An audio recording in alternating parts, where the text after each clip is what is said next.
Hello friends, today we will learn about basics of plant tissue culture.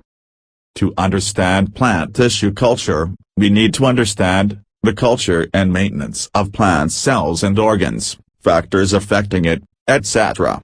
Plant tissue culture can be used for growth and development of plant seeds, organs, tissues, protoplasts on media under sterile, or exonic conditions. Plant tissue culture techniques can be used to produce in vitro aseptic plant culture for any purpose including genetic transformation and other plant breeding objectives. These techniques can also be used for secondary product production, pathogen elimination, micropropagation and even sexual propagation. So, without further ado, let's get started. Here in this slide, you can see the in vitro regeneration of plants through tissue culture experiment. This is one of the focal points, what we need to learn from this course. There are various factors which affect any tissue culture experiment. And same is the case with plant tissue culture. These are growth media, environmental factors and source of the explant. Here growth media is source of nutrition and environmental factors denote the supporting abiotic factors such as light, temperature etc. The explant source should be the younger, less differentiated, in order to get better results. Remember, the explant you are choosing and the media itself is a source of food for the microbes. Hence sterility and hygiene is the most important factors to carry out any tissue culture experiment. We may need hormones to trigger root and shoot development while carrying out a plant tissue culture experiment. For this we use auxin and cytokinin in combination as per need of experiment.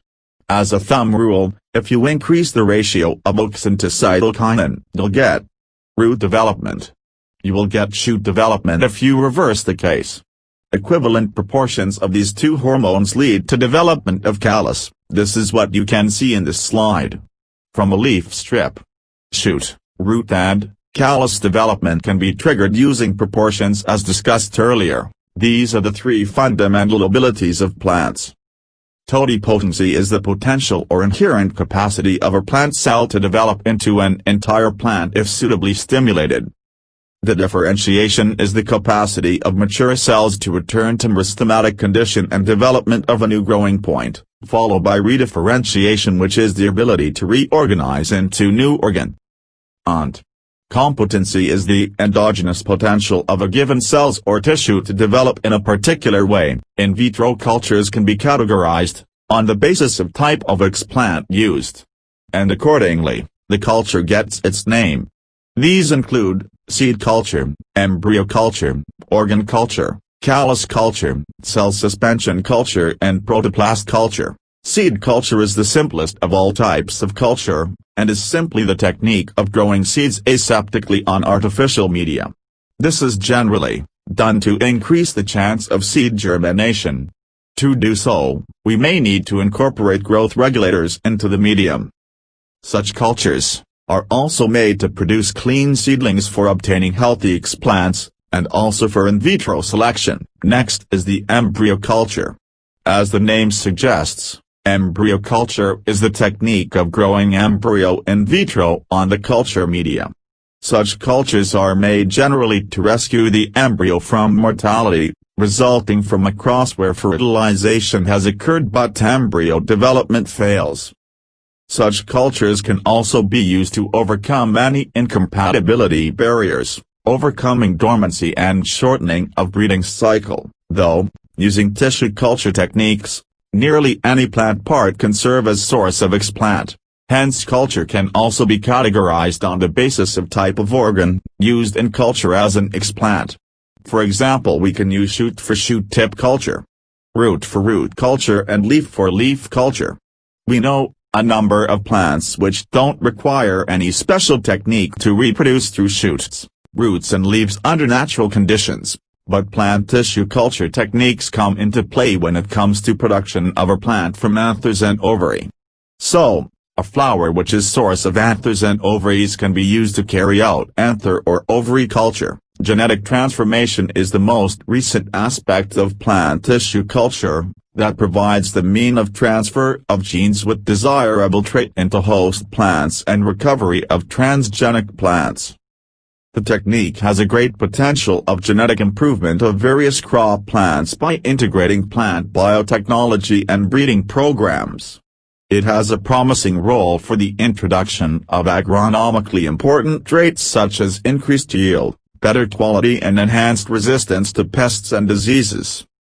Genetic transformation in plants can be achieved by either vector-mediated or vectorless gene transfer methods. Among vector-dependent gene transfer methods, agrobacterium-mediated genetic transformation is most widely used for the expression of foreign genes in plant cells. Successful introduction of agronomic traits in plants was achieved by using root-X plants for the genetic transformation. Virus-based vectors offers an alternative way of stable and rapid transient protein expression in plant cells, thus providing an efficient mean of recombinant protein production on large scale. Recently successful transgenic plants of Jatropha were obtained by direct DNA delivery to mature seed-derived shoot apex particle bombardment method. This technology has an important impact on the reduction of toxic substances in seeds, thus overcoming the obstacle of seed utilization in various industrial sector. Regeneration of disease or viral-resistant plants is now achieved by employing genetic transformation technique. Researchers succeeded in developing transgenic plants of potato resistant to potato virus Y, which is a major threat to potato crop worldwide. In addition, marker-free transgenic plants of Petunia hybrida were produced using multi-auto transformation vector system.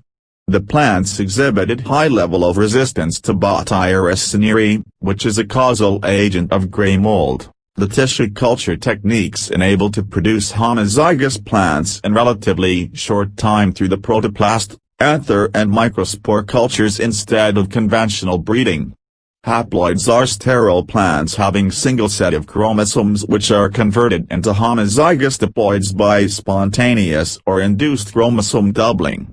The doubling of chromosomes restore the fertility of plants resulting in production of double haploids with potential to become pure breeding new cultivars. The term androgenesis refers to the production of haploid plants from young pollen cells without undergoing fertilization. Sudherson et al. Reported haploid plant production of Straits desert pea by using pollen grains as primary explants. The haploid technology has now become an integral part of plant breeding programs by speeding up the production of inbred lines and overcoming the constraints of seed dormancy and embryo non-viability. The technique has a remarkable use in genetic transformation by the production of haploid plants with induced resistance to various biotic and abiotic stresses. Introduction of genes with desired trait at haploid state followed by chromosome doubling led to the production of double haploid, inbred wheat, and drought-tolerant plants were attained successfully. Friends, this was an overview lecture on plant tissue culture. But there is still lots more to come. Please subscribe and for notifications to get regular updates of lectures on various subjects. I'll try to keep lectures short and very simple to understand. Thanks for joining me. Stay safe, study online.